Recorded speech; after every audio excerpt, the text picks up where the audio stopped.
Bienvenidos a un nuevo capítulo de Esta Boca es Mía. Soy Montserrat Martorell. Me encuentro junto con Diego Lolitz. ¿Cómo estás, Diego? Muy bien, Monse, ¿y tú? Muy bien, contenta. Tengo entendido que hoy viene un hombre de tu mundo, del mundo del cine, del mundo de las artes. Así es, Monse, hoy estamos con un gran invitado acá en el Rincón del Bellas Artes.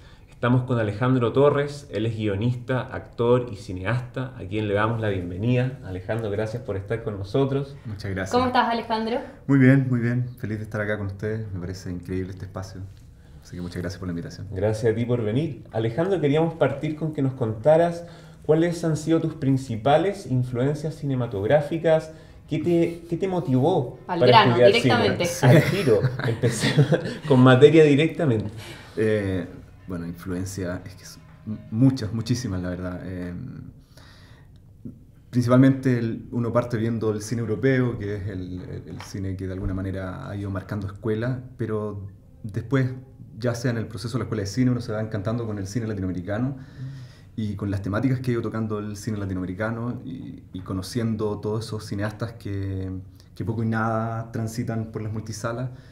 Y de ahí para mí ha salido una gran influencia, una forma de ir tratando las temáticas sociales, una especie de realismo mágico que se traslada de la literatura al cine también de manera muy particular. Entonces creo que el cine latinoamericano para mí ha sido principalmente influencia. Y el hecho, aparte de estar estudiando ya profesionalmente, haber estudiado, te abre las puertas para ir conociendo nuevos autores, que uno llega con una cierta impronta, con cierto bagaje, pero es lo que tú dices, vas como llegando a otros nichos, quizás a veces que se conocen menos. Claro, claro. Nombres de cineastas que deberíamos conocer, o influencias que tú sientas tuyas y que no deberíamos dejar de lado. Bueno, toda la paleta de cineastas chilenos, de la nueva generación de cineastas chilenos, me parece muy interesante lo que está haciendo Lelio, ya está consagrado, ¿cierto? Una mujer fantástica que casera. Absolutamente, claro. Salud. Salud por este semejante premio. Y tremendo. Y que pone en el fondo el ojo en Chile, chileno, ¿no? Sí, sí, con temas que absolutamente. son tan del siglo XXI que hace 20 años hubiera sido impensado. Absolutamente. ¿Te has fijado que es un cine político el latinoamericano también? Sí, Y sí. y los nuevos realizadores tienen una responsabilidad, siento, de focalizar sus discursos en temas políticos que no sean siempre, por así decir, la misma carga política o histórica, sino reinventarse con esa conciencia social que ha caracterizado el cine chileno y latinoamericano. Pero, claro, hay una búsqueda, a mi parecer, una búsqueda como de retratar una imagen más bien anímica de ciertas historias, más que la trama concreta de ciertos hitos sociales, digamos. Entonces, lo que está haciendo Fernando Buzón y Alejandro Fernández, es decir, hay una gran paleta de cineastas chilenos muy interesantes. En Argentina, bueno, el gran legado de Lucrecia Martel. Con Ciénaga y bueno, absolutamente. Sacó una nueva película hace poco también. Claro, claro. Y el cine argentino que siempre fue como tan potente al lado de Chile, pero que hoy diríamos que Chile va avanzando Sí, en trama, en sí, historia, en sí. personajes. De repente hay unas películas que quizás a uno no le convencen 100%, pero que tienen unos elencos que son brillantes, o sea que nadie se cae.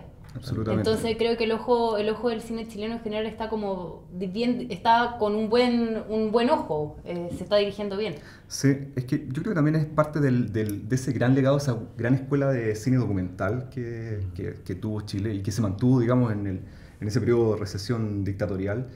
El gran Pato Guzmán, por ejemplo. Por ejemplo, claro, lo que está haciendo Agüero hasta el día de hoy, digamos. Día de hoy. Entonces, eso yo creo que permeó muchísimo la ficción. Y por supuesto los cineastas chilenos ya empezaron después a permearse aún más con los festivales latinoamericanos, o sea, los festivales sí o sí para los cineastas son Fundamentales. absolutamente. Oye, Y la Alejandro, vitrina también. Claro, y un lugar de encuentro para ver justamente a aquellos que solamente conocías por sus películas. Claro. Eso es importante lo que dice Monse, precisamente el tema de poder mostrarse, y parecería ser que los festivales también esperan algo de Chile.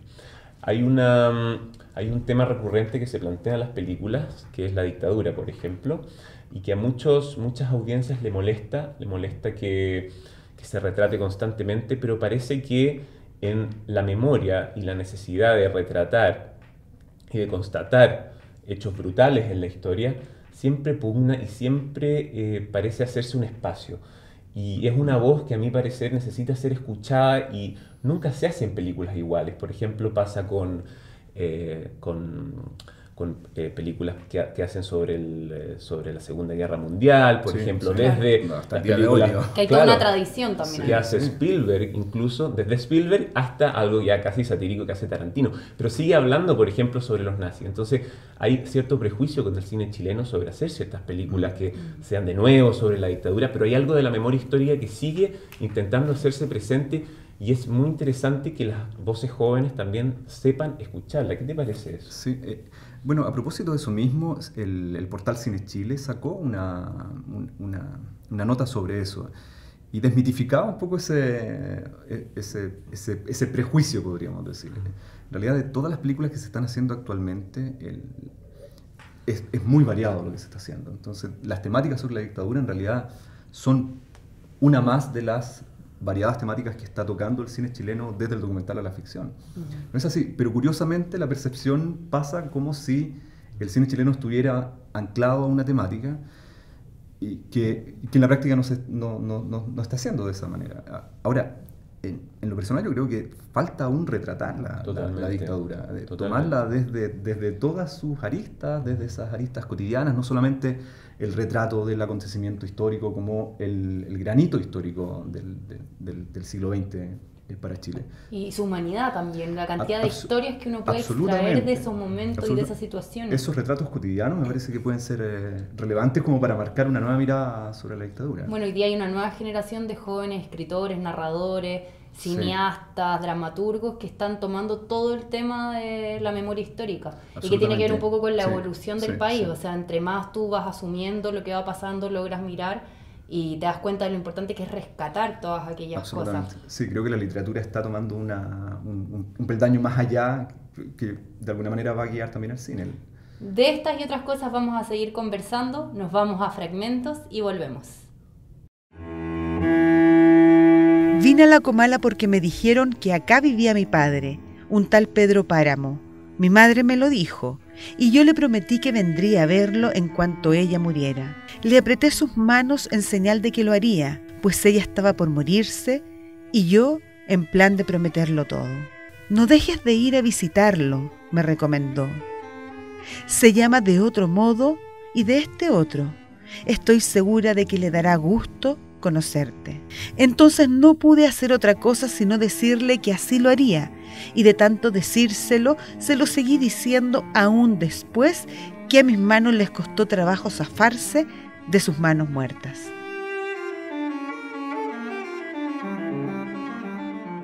Volvemos de fragmentos, estamos con Alejandro Torres, guionista, cineasta y dramaturgo, además es actor. Cuéntanos un poco, Alejandro, respecto al proceso de grabación del Tila. ¿Cómo fue la preparación? ¿Cómo fue la investigación? ¿Cómo fue el trabajo de dirección de actores con un protagonista que está impecable en el film? Como contexto, Alejandro dirigió la película El Tila, que era una trama respecto al psicópata de la Dehesa, de los años 90 y que probablemente muchos recordarán. ¿Qué significó esa película para ti? Bueno, en primer lugar es mi ópera prima, entonces es como el nacimiento de tu primer hijo de alguna manera. Fue un proceso que parte en la escuela de cine, que parte como película de tesis, digamos, y después fue creciendo, juntando, aunando más gente, a más profesionales, entonces ya se fue agrandando hasta salir de la escuela, digamos. Pero fue un proceso largo porque implicó mucha investigación. Pero siempre estaba ese fantasma de cómo tocar un caso real que ya había sido tocado, por ejemplo, por el telefilm en la televisión, Carlos Pinto y qué sé yo, toda esa clase de telefilm. Entonces, cómo darle un nuevo carácter cinematográfico sin perder tampoco las características del personaje. Ustedes lo humanizan y eso es muy interesante en la postura del film, Monse, porque precisamente más que categorizarlo como un psicópata y estigmatizar a un personaje muy complejo, le dan una historia y finalmente también entendemos que el Tila fue víctima de un sistema muy corrupto. Bueno, es lo que pasa en general con los grandes asesinos o con estas personas que están en la cárcel, o pienso, no sé, cómo los medios han estigmatizado desde muy chico al Cizarro, por ejemplo, y cómo hay una historia detrás, lo que hablamos, la humanidad, lo que hay detrás de de esas causas que uno ve y que no entiende. Exactamente. Bueno, esa es la tesis de la película, proponerse retratar esa cadena de sucesos trágicos que lleva a un sujeto con aparente talento, porque era un chico que cuando estaba interno en Sename era el chico que escribía, era el chico que pintaba, digamos, era el eventual reinsertado, digamos, socialmente, de los pocos que podían tener esa categoría. Incluso muere a través de las palabras, poéticamente, ¿no? Sí, claro, de alguna manera, de alguna manera. Esa encadenación trágica es muy curiosa, porque finalmente pasa de ser el niño que se va a reinsertar socialmente a convertirse en el psicópata más buscado de principios de este siglo. Entonces, ese vuelco es lo que a mí me llamó mucho la atención, porque habla de nosotros, digamos, habla de esta sociedad que hemos ido construyendo, habla de una indiferencia como básica en nuestra forma de relacionarnos. Él es un personaje complejo. ¿Te siguen interesando este tipo de personajes como para seguir construyendo una obra que tenga relación con este tipo de seres humanos? Psicópatas, hombres atormentados, hombres vulnerables, sufridos, vidas más oscuras. Bueno, estamos trabajando ahora en una nueva película, en el proceso de guión. No necesariamente esta clase de sujetos tan tortuosos, pero sí me interesa a partir de historias puntuales retratar o eventualmente instalar cosas globales, digamos, a partir de un sujeto, que eso sea metáfora de hablar de una cultura, de un sistema, de ciertas categorías ya que hablan de nosotros, digamos. En el fondo el personaje como excusa para hablar de tantas otras cosas. Exactamente. Cosas importantes. Y oye, Alejandro... Claro, como huellas que lleva consigo finalmente y que llevamos todos de alguna manera. Totalmente, y que está no tan lejano a lo que nos pasa a nosotros. La visión humanizadora del Tira principalmente apunta a eso, ¿no? A insertarnos en algo que nos podría pasar a todos. ¿Tuviste dificultades con las familias de personas vulneradas por el Tila? No, la verdad. En algún momento se intentó hacer por parte de algunos familiares, buscaron acercarse para ver cómo estaba tratado el tema en el guión, pero finalmente mi respuesta siempre fue la misma ante eso. La película seguía siendo ficción, o sea, igual habían elementos que eran ficcionados, que estaban pensados desde su cinematografía, si se quiere. Entonces, cualquier intento por buscar cierta objetividad en el guión no era posible, digamos. Claro. Entonces, cualquier reflexión que fuese ahí, en la pantalla. Y así fue, digamos, porque el público nos dijo de todo, desde que se formaron grandes conversaciones, notables conversaciones, no solamente en Chile, sino en los festivales en los que estuvimos, a gente que salió indignada, ¿sí? ¿Por qué? Una señora, me acuerdo una vez, nos decía, pero ¿por qué hacer una película de un hijo de puta? Entonces... Es que aparte son personajes que generan y despiertan eso, despiertan la comprensión que dice Diego, así como uno se humaniza, uno empatiza, claro. Pero pasa también la gente tiene odio, tiene rabia, muchos sectores de la población que quieren tomar por sus propias manos a la delincuencia, y que en el fondo la masa cuando los individuos se empiezan a confundir y se empiezan a fundir en la masa, también se funde el pensamiento crítico. Entonces pasan estas reacciones, pero también es bueno que pasen esas cosas. Por ejemplo, que una persona le pase que la conmueva, que la rompa, que la fragmenta, qué sé yo, y le despierte como ese odio, como a ti, como que diriges esto, que creas algo.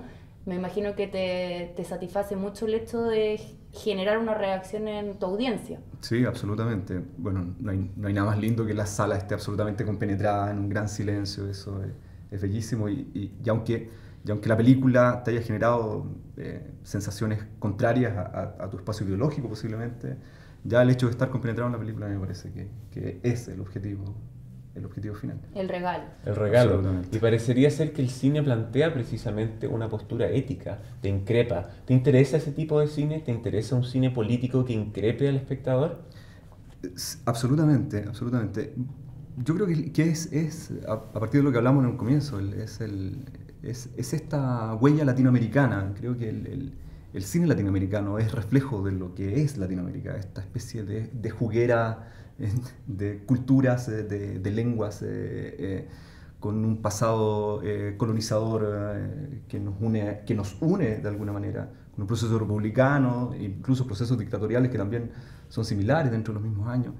Entonces, creo que esa gran mezcolanza de cosas latinoamericanas es muy política. Es un espacio político que a mí me parece interesante, me parece local, me parece identitario, y creo que, quizás me aventuro, pero creo que los cineastas latinoamericanos están buscando esa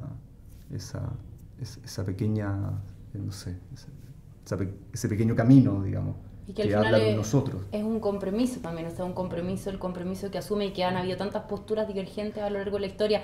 El escritor, el artista, el dramaturgo debe estar comprometido a causas, debe estar comprometido con su tiempo.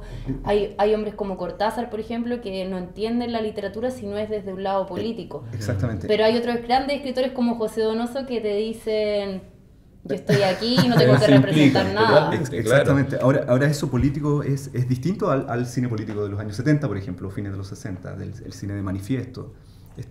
Es otra política. Es distinto al neorrealismo italiano, a la Nouvelle Vague, etc. Es interesante plantear ese ejercicio político actualmente, ¿no? Sí, podría ser un cine político ya no de manifiesto, sino testimonial. Quizás podría ir por ahí algo. Con eso nos quedamos entonces. Muchas gracias, Alejandro. Gracias, muchas gracias, Alejandro. Diego. Gracias a ti. Por acompañarnos muchas gracias por la en invitación. Esta Boca es Mía. Nos vemos el próximo capítulo.